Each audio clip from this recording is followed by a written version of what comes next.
Washington State Governor Bob Ferguson has signed into law House Bill 2015, which is a police funding bill. We covered this bill a couple of months ago. We've been tracking it all session long. Today, I've got an update for you and a few additional details that you need to know. Hey, everybody, I'm Julie Barrett, founder of Conservative Ladies of America, and I'm back with another update for our Washington State audience. Today, Governor Bob Ferguson signed into law House Bill 2015. Here's a quick recap from the first video I did on House Bill 2015. Their officers have to undergo trauma-informed and gender-based violence training. So think like domestic violence, but there's also, in accordance with like these hate crime laws and things like that, you have a lot of anti-discrimination and LGBTQ and people claiming that they are victims of gender-based violence. So these are the kinds of training that they would be required to take in order to be approved for these grants. In addition to those, they would have to take mandatory de-escalation and use of force training in accordance with the policies set forward by the Attorney General's office. Now, who was the Attorney General for the last 12 years?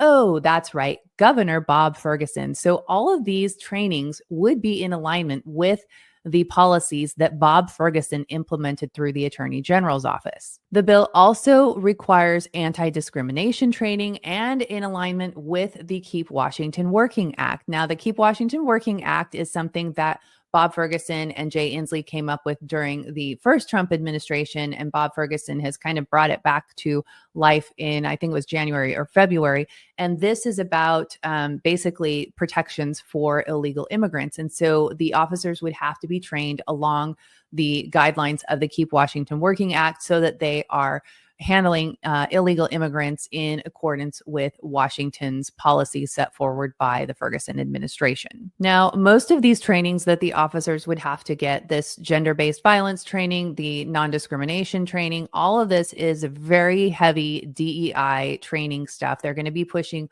woke ideology onto the law enforcement officers. Now, let's talk about how this bill is funded. Cities and counties would be able to tack on a 0.1% sales tax, but they can only do that if they are approved for the grant funding. So their officers would have to go through all of this training. They would have to be in compliance with all the trainings, the mandatory trainings, in order to be able to pass on this tax in their cities and counties.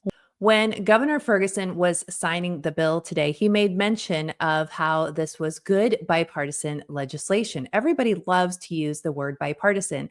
Well, in the House, all of the Republicans voted against this bill, but on the Senate side, there were 5 Republican senators, including the Senate Minority Leader, Senator John Braun. In my inaugural address, I made a promise that this legislative session, we must provide significant funding to hire more law enforcement officers in our state. We ranked last, 50th per capita in number of law enforcement officers. That needs to change. I pledge to work with both sides of the aisle to ensure this critical funding made it through the legislature. I'm so pleased to have House Bill 2015 before me now to help address this situation. This bill is about improving public safety in our communities. House Bill 2015 not only provides law enforcement agencies with grant funding to hire new law enforcement officers, it also ensures they are trained in best practices by the Criminal Justice Training Commission. This bill also provides communities the flexibility to invest in public safety programs they know their communities need.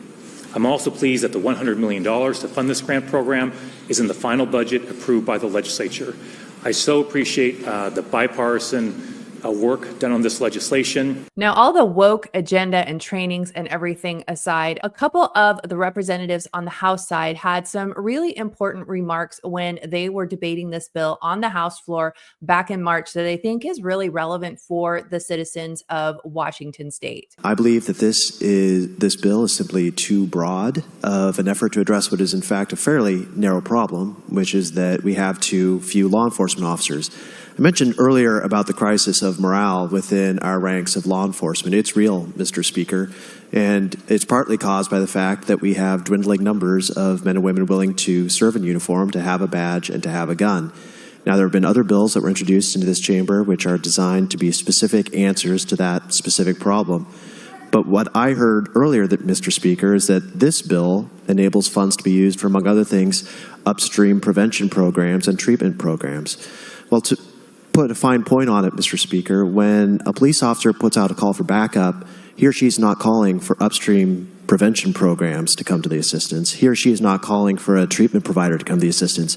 He or she is calling for someone with a gun and a badge. And that's the problem that we need to solve, Mr. Speaker. We need to hire more cops. Mr. Speaker, this bill will allow local governments to raise taxes. That is not what the people of Washington State need right now. They are struggling to pay rising utility costs, rising insurance costs, rising egg prices, and now we want to raise their taxes too. I don't want to, Mr. Speaker. The 2025 legislative session in Washington State was really one big taxathon. They are going to be nickel and diming the Washington citizens to death.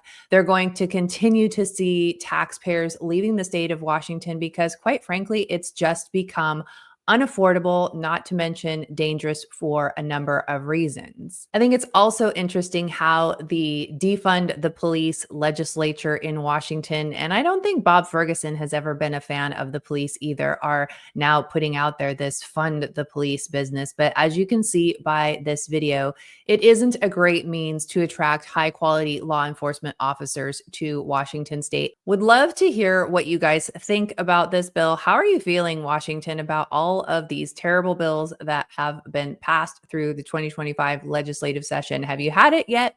Or are you going to dig your heels in and punch back? Would love to hear from you. Please do share this video far and wide. Let your Washington friends know what's going on. And please do share it outside of Washington so it serves as a warning to citizens all across the country. Please do subscribe to our YouTube channel and to our Substack, as that's the best way to get breaking alerts and calls to action delivered straight to your email inbox. Thank you so much for watching, and I look forward to seeing you in the next video.